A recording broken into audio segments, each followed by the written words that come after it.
All right, good evening, everyone. I'd like to welcome everybody to the June 17th, 2025 City Council meeting for the City of West Richland.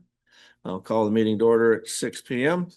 And before we get started, I'll ask our city clerk, Stephanie, if she'd please read the hybrid meeting ground rules and then call the roll. Tonight's meeting will be held in person with a virtual meeting component. If you are participating virtually, please make sure the name shown at the bottom of your video view is the name you would like the mayor to use.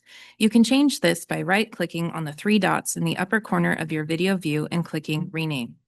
Audience members present in the council chambers will be called upon first during public comment periods. Those participating remotely should virtually raise your hand if you wish to speak. To virtually raise your hand, click on Participants and then click on Raise Hand. If you are participating by phone only, press *9 to raise your hand. Please limit comments to 3 minutes. All right, roll call. Brent Gary. Here. Richard Bloom. Here. Fred Brink. Here. David Fetto. Here. May Hayes. Kate Moran. Ken Stoker. Here. And Councilmember Smart emailed me earlier to ask to be excused. A motion to excuse Councilmember Smart this evening. So moved. Motion and a second. All in favor, say aye. Aye. Opposed, like sign. Motion carries. Thank you, Council. And with that, I'll ask Councilmember Stoker if he'd lead us in the Pledge of Allegiance this evening. I pledge allegiance to the flag of the United States of America and to the republic for which it stands, one nation under God, indivisible, with liberty and justice for all. Thank you, Councilmember Stoker. Appreciate it. Council, the agenda is before you this evening. Are there any changes to the agenda this evening? Seeing none, I have a motion to approve the agenda as presented. Second. Motion and a second. All in favor, say aye. Aye. Opposed, like sign. Motion carried. Thank you, Council. All right, for presentations this evening tonight, we have a presentation from our Finance Director, Erin Gwynn. She's going to share with us the first quarter of 2025 financial. Erin, the floor is yours.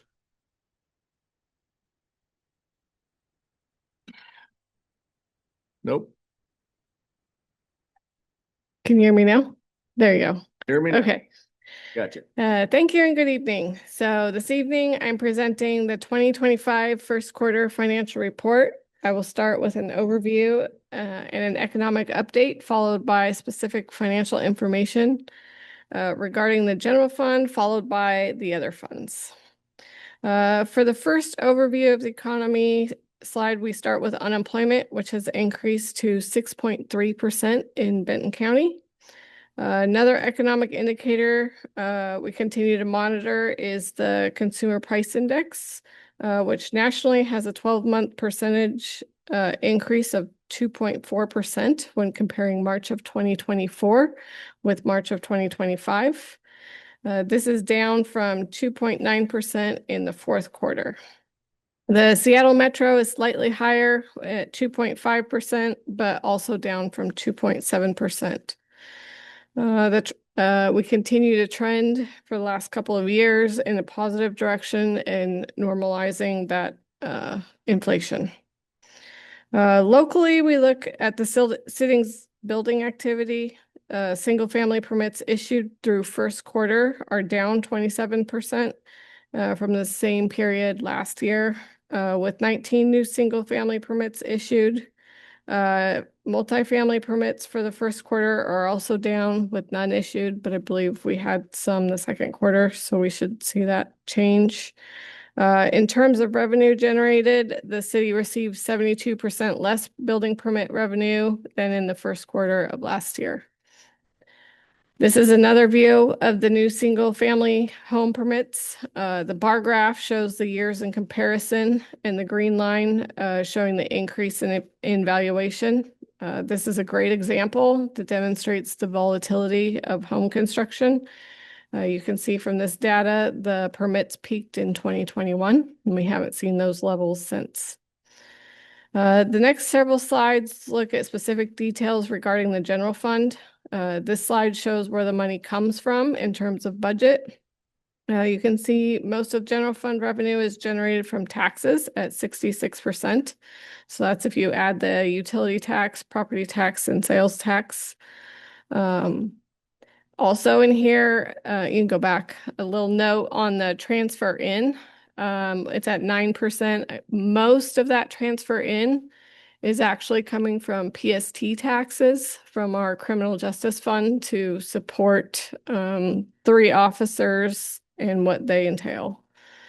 So next slide. So here is a view of the general fund revenues collected.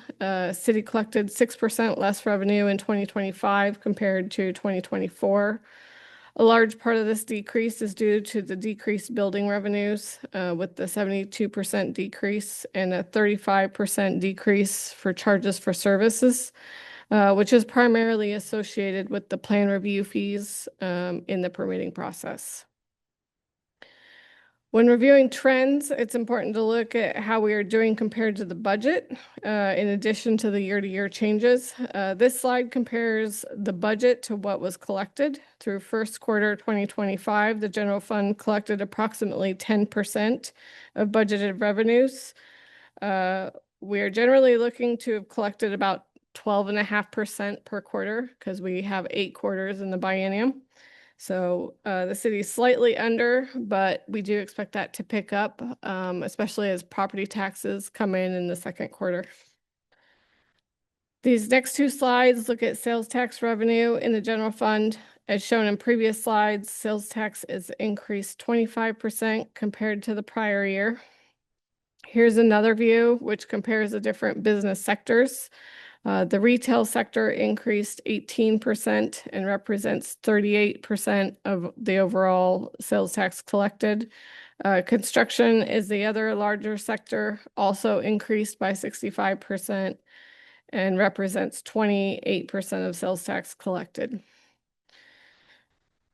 Another major revenue source in the general fund is utility taxes. Overall, utility tax revenue increased 8% compared to 2024. Here's another look at utility tax. Water, sewer, storm, and garbage taxes all saw increases, which are primarily due to rate increases. Electricity and gas saw increase, but not as high as 2023, which was abnormally high, but we are still on the correct trend. Telephone and cable are smaller utilities, which remain fairly flat. Another major general fund revenue source is property tax, which increased 21% compared to the same period prior year. This is mostly due to the timing of payments. The majority of property tax is collected in the second and fourth quarter of the year. So where does your money go? Most expenses in the general fund are for public safety at 42%. This is a change from previous budget cycles, primarily due to the transferred out increase of 9%. So you see that little kind of teal color there. It says 9%. Generally, we don't transfer out of the general fund, but this is some money from the COVID days that were designated for those projects that we continue going. And there's also some for the street fund in that transfer out. Here's another look by department on where the money goes. Total general fund expenditures were 11% of the biennial budget. As a general guide, we're looking for that 12.5%. So we're doing pretty good.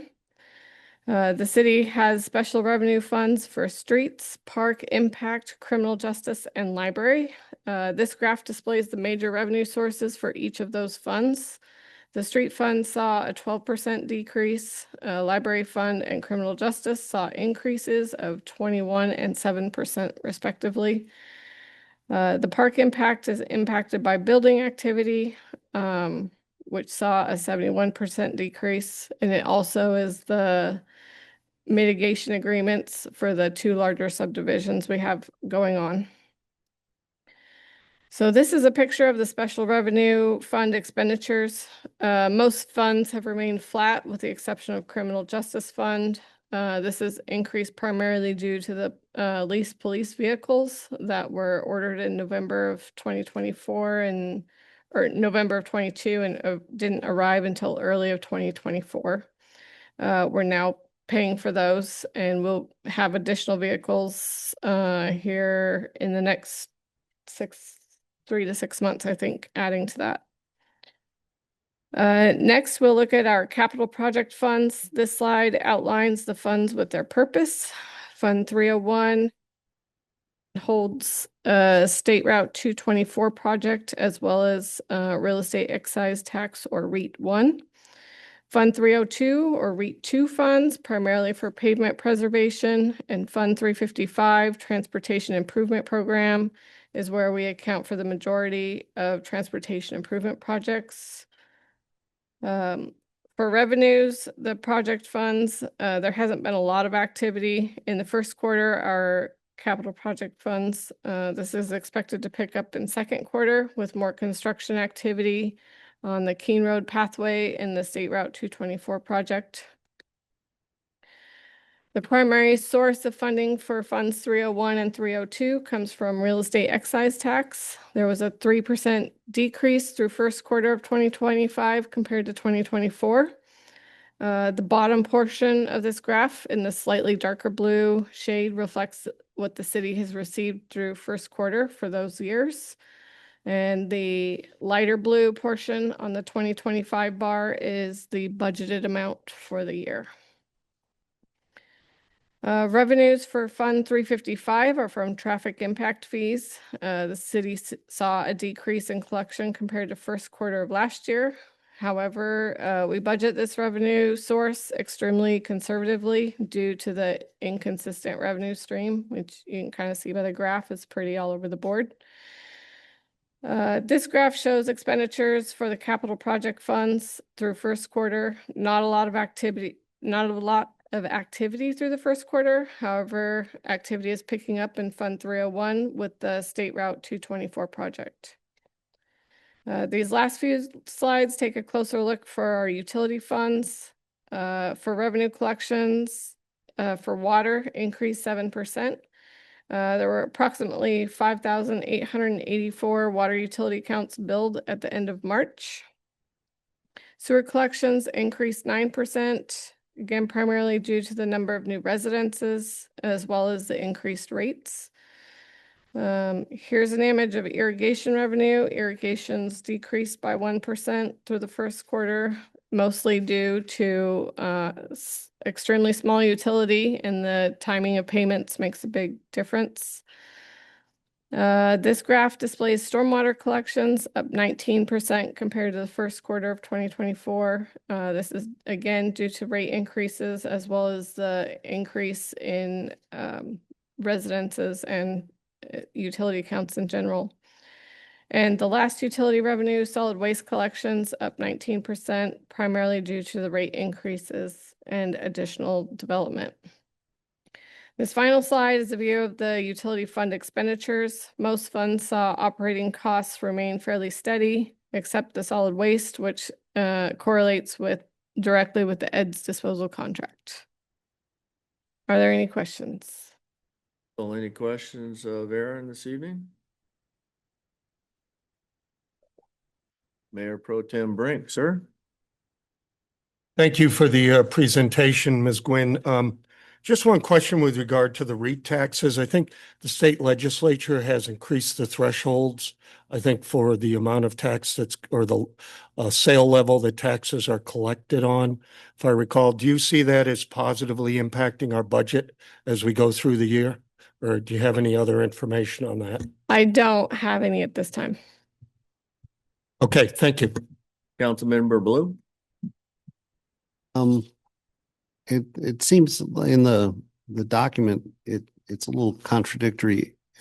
Has sales tax for the first quarter been up or down? Sales tax is up. Up 25%. 25%. Yeah, mostly due to, I would say, the building activity. When I look at like where that stream is coming from, even the retail portion, retail was up 18%, the construction was up 65%, but even that retail portion, a lot of it has to do with the suppliers, like your lumber companies, your cabinet companies. Delivery. Yes. Thank you, Aaron. Appreciate that. Okay, we'll move on to the consent agenda this evening, which includes the payment of the bills, approve the meeting minutes from the regular meeting on January 3rd, 2025. Ordinance 1425 related to street functional classifications, amending section 12.01.020 C, D, and E of the West Richland Municipal Code. Resolution 2825 adopting the 2026 through 2031 6-year transportation improvement program. Resolution 2925 amending street functional classification for public streets and repealing Resolution 3920. Resolution 3025 amending the 2025 to 2026 salary schedule to update the job title IT Help Desk to IT Support. Motion authorizing the mayor to execute amendment number 1 to on-call engineering services contract with JUB. Motion authorizing the mayor to execute amendment number 1 to on-call SCADA engineering services contract with RH2. Motion to award the well number 2R phase well house and transmission main project. Motion to award well number 3R improvements phase 2 project. Motion authorizing the mayor to execute amendment number 5 to engineering services contract for SR 224 Red Mountain Vicinity Improvements Project with PBS. Motion authorizing the mayor to execute amendment number 6 to engineering services contract for well number 2 replacement project with JUB. Motion authorizing the mayor to execute the engineering services contract for the municipal services facility generator with KWR Electrical Consulting and Design. Motion authorizing the mayor to execute engineering services contract for construction inspection services for SR 224 Red Mountain project with JUB. Motion to extend the Heights of Red Mountain preliminary plat approval. We just about got through the whole alphabet on that one. Is there anyone from the audience who'd like to speak to the consent agenda this evening? Seeing no one in house, if we have anyone virtually, I do not see anyone virtually this evening. Stephanie, do you? I do not. And then, Mr. Mayor, I just wanted to clarify, I believe you said the meeting of January 3rd, but the meeting minutes are for June 3rd, Oh, my 2025. bad. Excuse me. Thank you. Thank you. Appreciate the correction. So we're seeing none. Council, may I have a motion to approve the consent agenda this evening? I move to approve the consent agenda.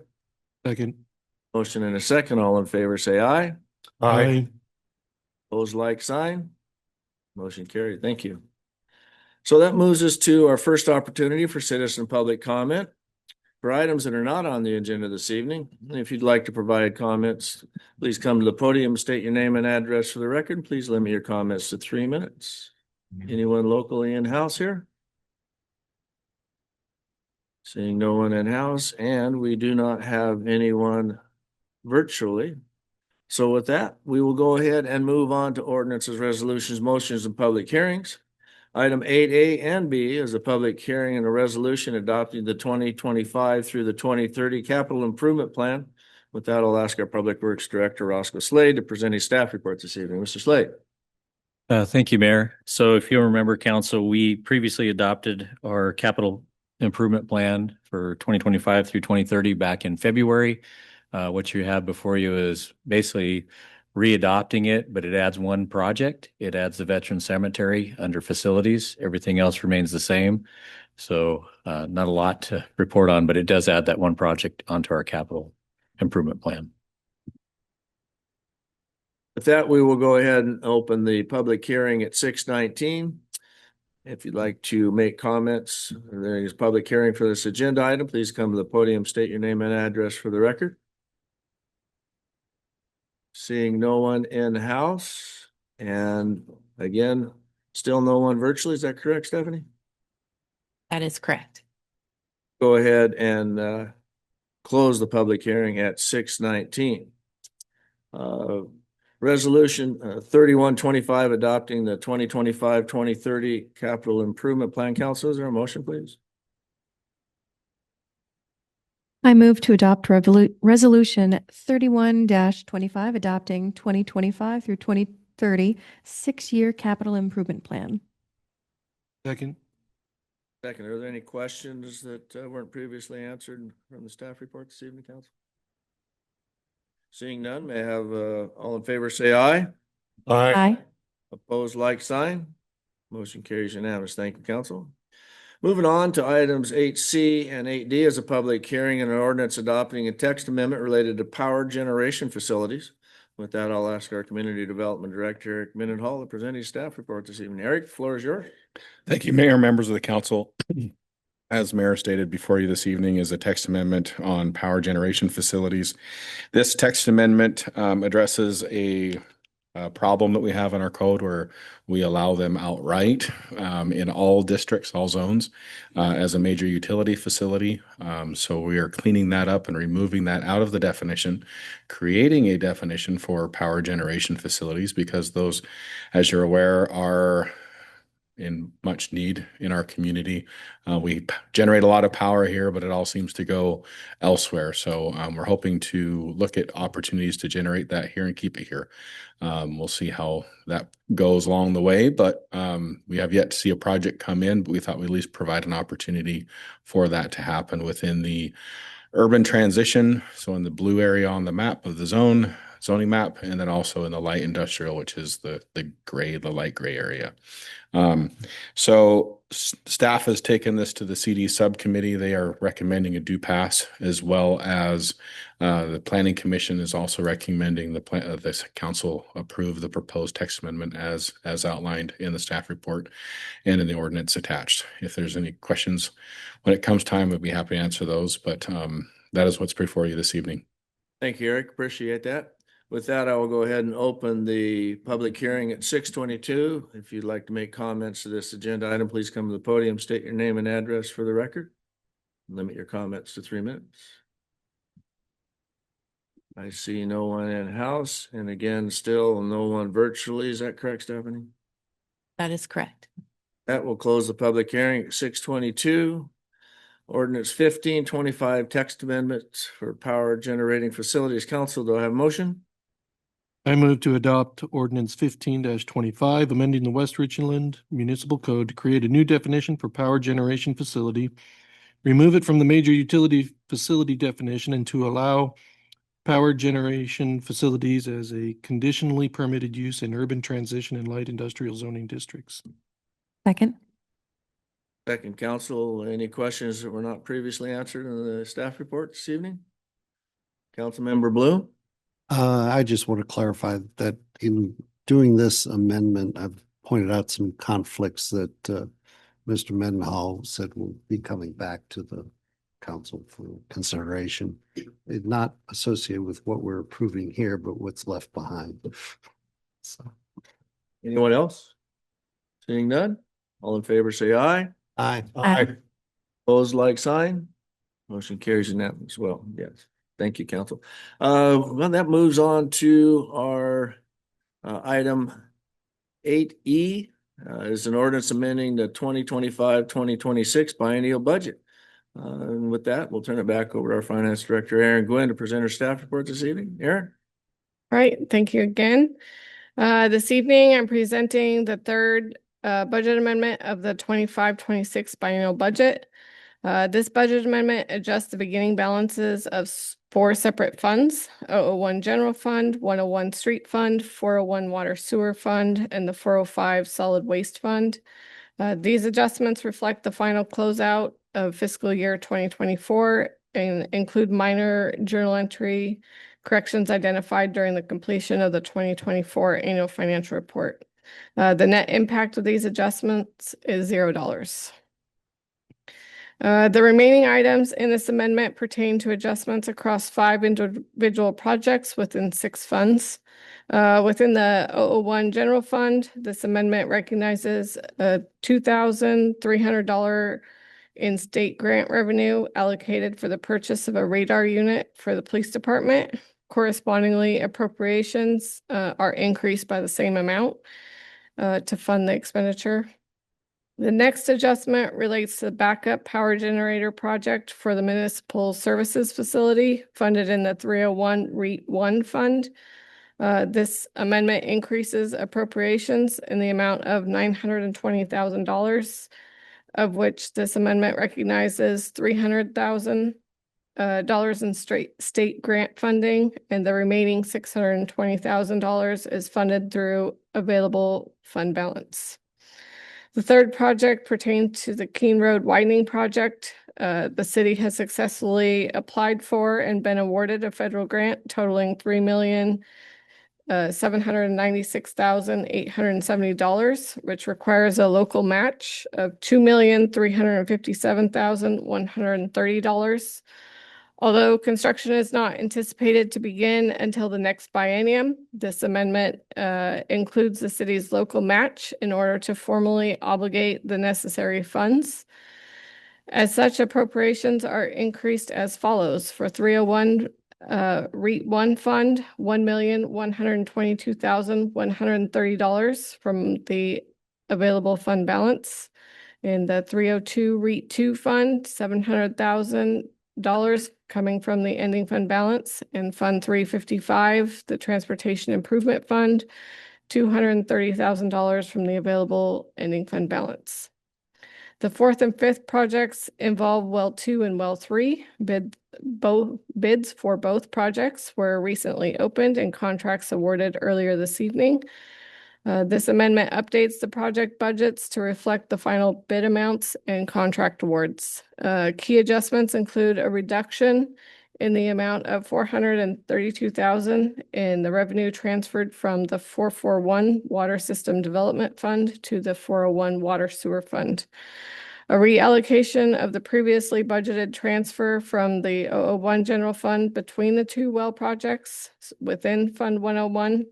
So the budget for Well 2 is reduced by $379,000, and the budget for Well 3 was increased by $379,000.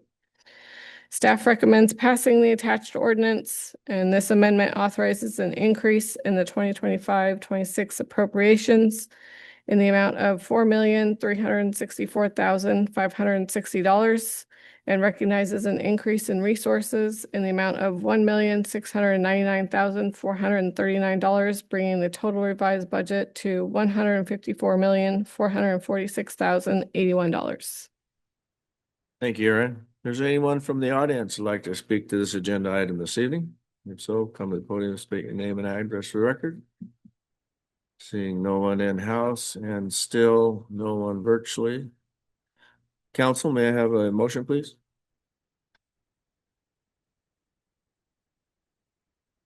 I move to pass I move to pass ordinance 16-25, amending the City of West Richland 2025-2026 biennial budget. Second.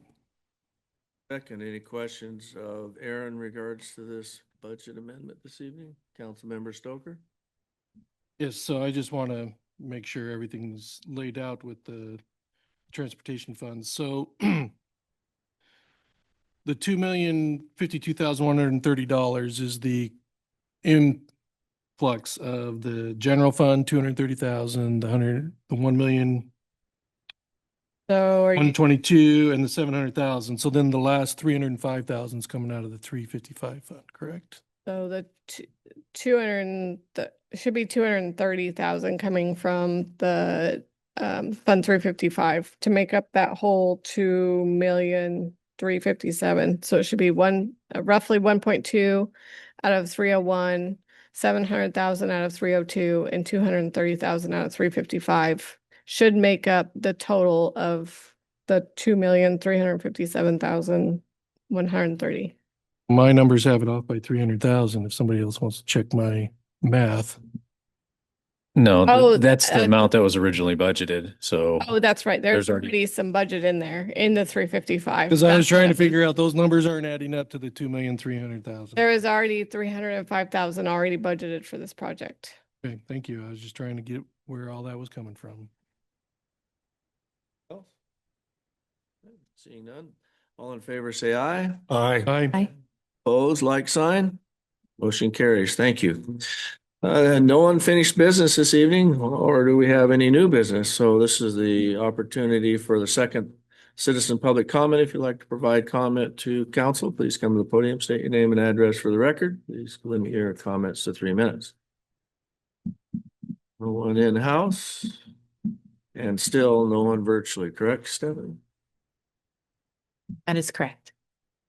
With that, then we're going to go ahead and move on to staff council and announcements and reports. Anything from the staff side of things? We've got Eric Mendenhall. Eric. Yeah, just want to give an update on some of Aaron's numbers. We did have an apartment complex of 69 units come in here last month, so that's exciting to have those numbers coming in. We also have in the works, we'll be submitting probably this month, if not first of next month, for a 230 unit apartment complex. So definitely a lot of interest in apartment complexes, which is great to bring those rooftops to our community and the diversity that they bring as well for the commercial and everything else that comes along with it. There's also a bunch of, we're diversifying our single family stock lots out there. So we're getting some, as you approved, I think it was last council meeting, you approved the final plat for the first phase of Watermark. So they've got 20 plus lots there off of Belmont and Paradise in that area there, that they're going to be building some new single family homes. So if you know people that want to have a beautiful view lot in West Richland, send them that way. The Lewis and Clark Ranch is going to be, we're moving that forward along. It feels like at breakneck speed for Roscoe and I as we read through all of these thick documents. The draft EIS will be issued on July 3rd. So that's going to go out to the public and they'll have a month to review that document and provide feedback to us. We figured we'd do it just before 4th of July so they'd have some reading on their vacations. It's just how the timing it all worked out. And the planning commission will be holding an open house on July 10th so that the citizens can come in and get kind of some FaceTime with staff and with a consultant on the project, get a better understanding of it. And I just also wanted to recognize Fred. I got an email this evening from AWC and he had an article in that email, and it was pretty good to see that coming in for one of our council members, or Mayor Pro Tem Brink, and the interview that they did on him and mentioning the city as growth and how we're dealing with growth. So it's great to see that positive news for our city. Thank you, Eric. Roscoe. Just real quick, for those of you that are going to be at next week's AWC conference over in Kennewick, on the 24th, we'll be given the Joint Transportation Commission a tour. So the 4 public works directors will run them out through the 4 cities, highlighting key transportation projects. So they'll come out and go down our Keene Road corridor to see our intersection, pathway, and the Red Mountain project. And then if you attend I want to say it's 12:30, but it may be the 1 o'clock session on the 24th, the public works directors from the 4 cities will be presenting transportation successes and challenges. So you'll get an update of kind of where we're at. We'll let them know we have more. I got a lot of successes. But they're really going to focus on the Red Mountain challenges and kind of the things we did they're really interested to see how a city of 18,000 took over a $34 million project from DOT and got it out the door in 3 years. And the bids came in 22% under. So on schedule, under budget. They want to hear how. So that's part of the presentation. So hope to see you all there on next Tuesday afternoon. A lot of hard work. That's how. Yeah, doing a great job. Stephanie. All right, thank you. I just wanted to announce that the July 1st City Council meeting has been canceled. We don't currently have any agenda items for that meeting, so mark your calendars that you do not have a meeting that evening. And then council, I see Councilmember Bloom's got his card up this evening. Yes, nobody asked me about my ex. I thought that marked the spot. Yes. Starting last Monday, Ben Franklin Transit initiated express service between the basically Ninth Street Station and 22nd Street Station and the airport. So it's basically 20-minute service from Richland to Pasco. They also initiated 20-minute service from Richland to Kennewick to the Dayton Street. They're limited, very limited stops along the way. But basically, people working at the federal building living in Kennewick can actually get to work on time if they can get the bus at 6:15.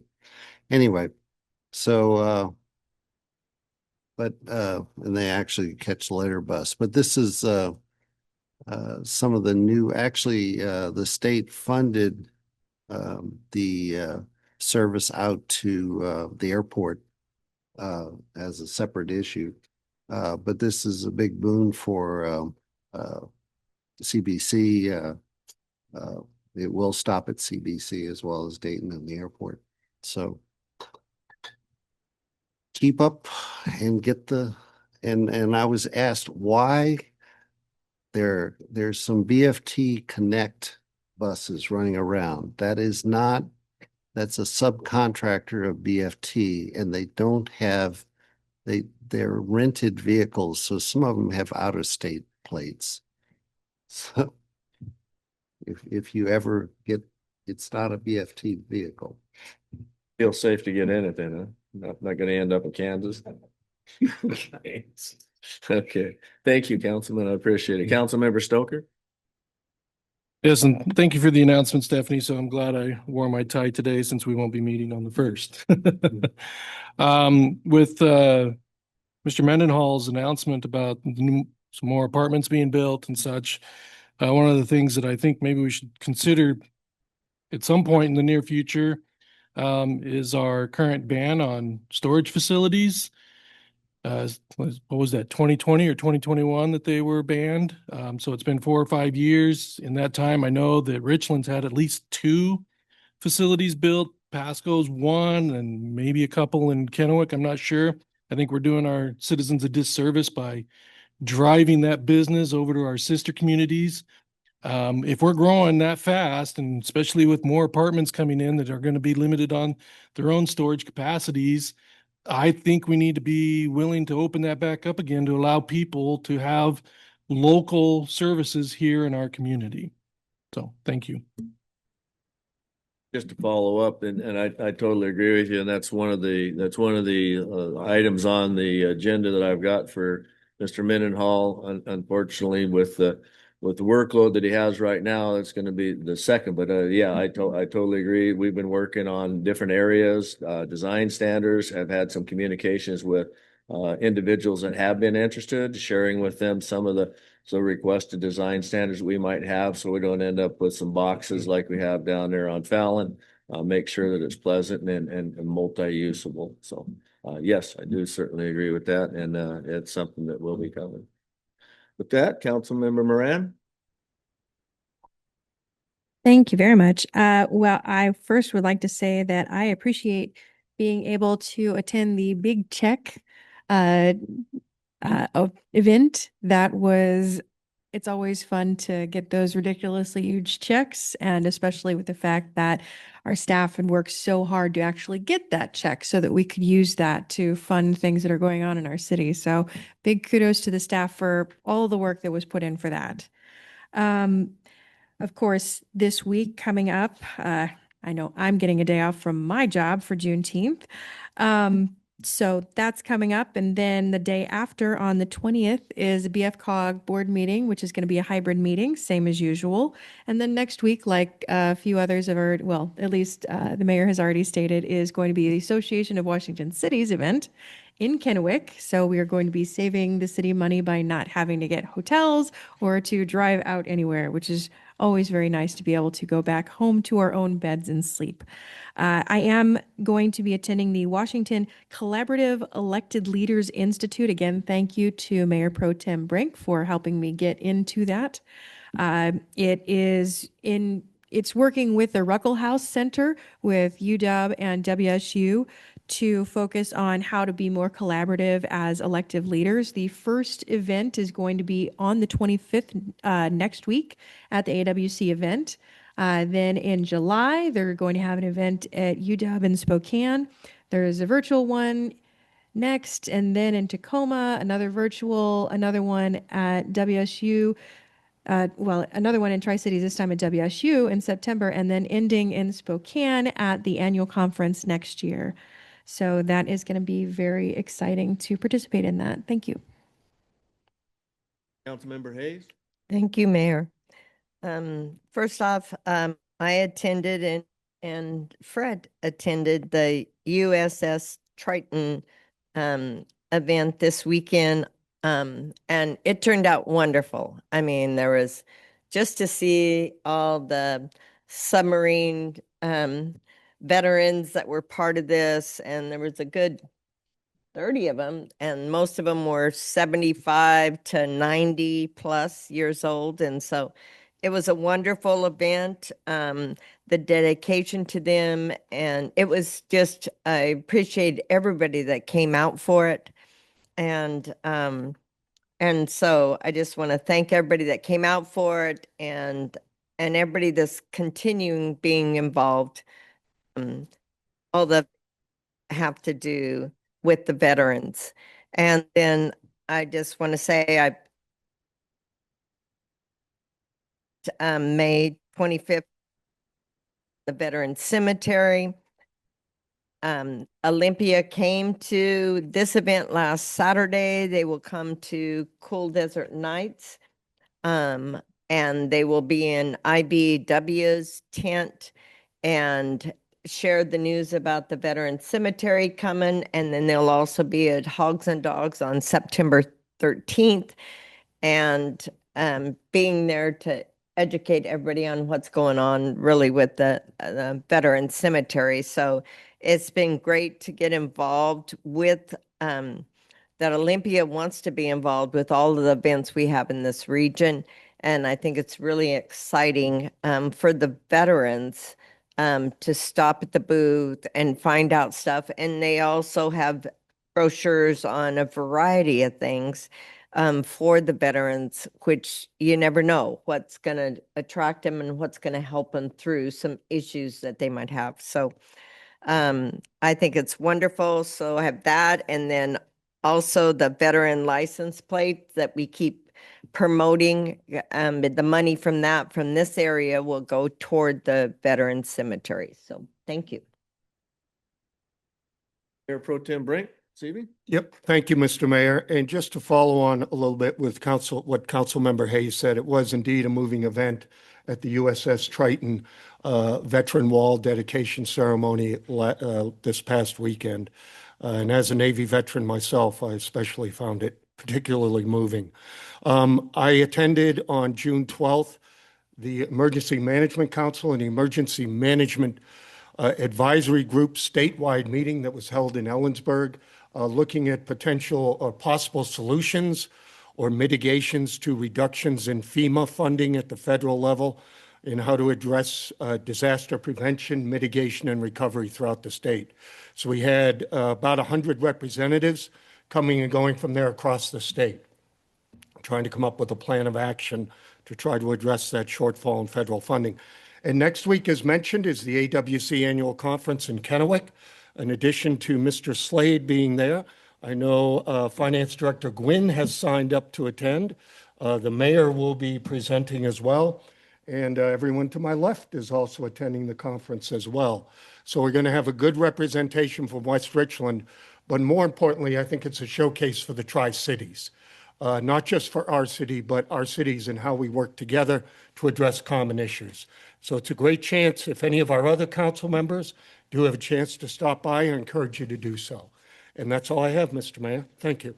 Thank you, Mayor Pro Tem Brink, and I encourage everybody to come and participate in that because there'll be quite an exciting announcement that's going to escalate one of our members here on this council to a higher chair at AWC. So stay tuned for that announcement the next following meeting that we have. So with that, we will go ahead and adjourn our meeting this evening at 6:44. Thank you, council.